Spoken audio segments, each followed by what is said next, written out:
jardim.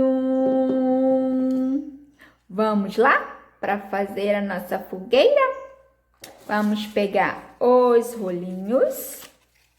Aí vocês vão fazer a quantidade que quiser, tá? Olha os meus. Vamos contar? 1, 2, 3, 4, 5, 6 rolinhos que a tia fez. Mas pode fazer mais.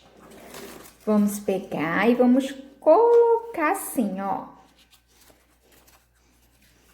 Vamos ajeitar a base da nossa fogueira, ó. Aí colocou um do ladinho do outro, pega o outro e coloca aqui. No sentido contrário, ó. Aí depois o outro no ladinho, ó. Pega o outro rolinho, coloca aqui também. E o outro aqui.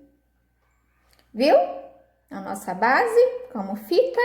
Quanto mais rolinhos, vai ficar alto a nossa fogueira. Aí vai colocando, vai ficar altinho. Legal, né? Aí vocês vão pegar a pecinha de roupa, uma sacola vermelha, algo vermelho, para simbolizar a fogueira.